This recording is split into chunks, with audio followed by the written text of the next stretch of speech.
बेटा जल्दी करो, जल्दी, शाबाश शाबाश। ये रास्ता दे दे बेटा, रास्ता दे दे। जल्दी करो, जल्दी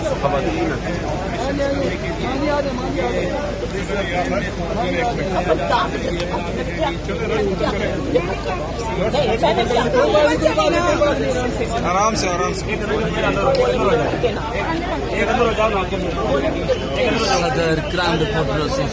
फिरदौस साहब अस्सलाम वालेकुम रहमतुल्लाह। सर हम ये देख रहे हैं कि आज तो इस्लामाबाद रावलपिंडी नहीं, कंटेनर श्रीनगर नजर आ रहा है हमें। पाकिस्तान पूरा जो है कंटेनरबाद नजर आ रहा है। ये किसका खौफ है इतना सर?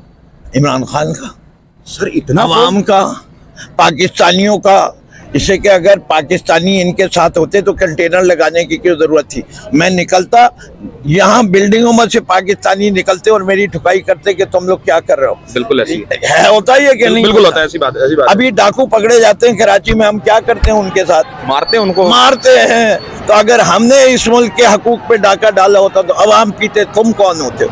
अवाम को तो हमने देखा, अवाम तो आप लोगों को खाने बना के दे रही है, जब आप जलसा करते हैं आप लोगों के लिए चीजें निकाल रही है। मगर सर एक सवालिया निशान बनता है, अली मीन गंडापुर साहब को बड़ा चैलेंज है, यहाँ पे पहुंच पाएंगे? खान साहब ने तो कहा 10 दिन लगे पहुंचने। देखिए मैं एक चीज जानता हूँ, कोशिश करना फर्ज है, नतीजा अल्लाह मियां के हाथ, नतीजा अल्लाह मियां के पास है। क्या आपको लगता है कि इस वक्त इस्लामाबाद में हम ये देख रहे हैं कि हालात खराबी की तरफ चले जाएंगे जिस तरह से इन लोगों की ट्रेनिंग है? नहीं सर, हम पुरअमन शहरी हैं, हम पुरअमन तरीके से एहतजाज करेंगे, हम एक मिसाली एहतजाज करेंगे। ये कितना भी जुल्म करते रहे हम सहेंगे, हम नहीं इनके ऊपर कुछ करेंगे। खान साहब की बात पे अमल होगा, जिन्होंने कहा कि डी चौक पे किसी हर सूरत पहुंचना है।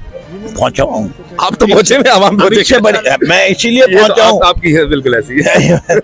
मैंने अपने लीडर से वादा किया, कराची से सीधा यहाँ पहुंचा हूँ। बिल्कुल जबरदस्त जबरदस्त, बहुत शुक्रिया। फिरदौस समीर नकवी साहब हमारे साथ मौजूद है, वो ये बात कर रहे हैं कि जी मैंने अपनी लीडर की कॉल पे मैं तो आ गया हूँ, अब जिम्मेदारी आप लोगों की है। मैं कराची से चल के आ गया, अब देखना पिंडी वाले आते हैं, लाहौर वाले आते हैं, कौन कौन आता है यहाँ पर। मैंने अपनी जिम्मेदारी पूरी कर ली है, अब फैसला अवाम के हाथों में। पाकिस्तान जिंदाबाद, पाकिस्तानी जमहूरियत जिंदाबाद, पाकिस्तानी आइन जिंदाबाद।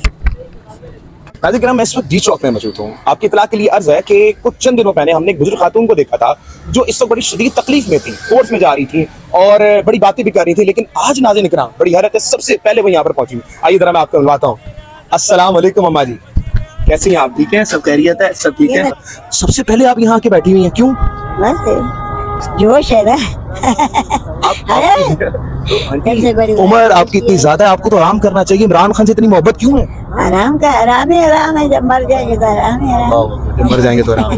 क्या बात की आपने, ये चारों तरफ कंटेनर लगा दिया गया है, ये किससे डर रहे हैं लोग? इमरान की देखा रहेगा, खुदा उसको रिहा करे, अपने बहन भाइयों के पास है, हमारी बस यही दुआ है। आंटी आपको बताते हुए ये मैं थोड़ा सा आपको रिवाइंड करवा दूं, इनको पकड़ा गया, कोर्ट्स में लेके गए, कचहरियों में लेकर गए, पागल किया गया। और की गलती है ना जो पकड़ा गया। मैं पहली दफा तो नहीं गई हूँ, हर दफा जलसों में जाती हूँ। और डर नहीं लगता आपको? लेकिन डरना क्या है, अल्लाह से डरना चाहिए। पुलिस क्या है, पुलिस भी हमारी जैसे मुझसे जवान है, मुझसे जवान है, मुझसे जवान है यार। क्या बात है, आपको यार ये डरना खौफ है ही नहीं। ये किसने खौफ खत्म कर दिया हमारे अंदर से? इनका तो खौफ ही बड़ा है आपको। अच्छा ये बताइएगा कि कब पहुंची आप यहाँ पे? मैं भी पहुंची, अभी बिल्कुल पहुंच गई आप। दोबारा गिरफ्तारी हो सकती है कोई? गिरफ्तार कौन करेगा?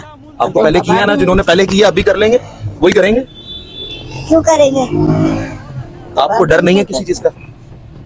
क्यों है इतनी मोहब्बत इमरान से? बस हमारे अपना बच्चा, हमारे अपने लिए मुल्क के लिए कर रहा है। पाकिस्तान अपने लिए तो नहीं कर रहा, उसको क्या तो खुद मालदार है, बंदा है, वो हमारे कौम के लिए कर रहा है जो भी कुछ कर रहा है, कि हमारे बच्चे पाकिस्तानी बने, अच्छा खाए पिए। देखते रहे ना आप शरीफ ने कितने कितने बिल बजाए हुए हैं, गरीब लोग कहाँ से भी जमा करेंगे? नहीं बिल बड़े मुश्किल है, बड़ा मुश्किल हालात कर रहे हैं। बस अल्लाह मालिक।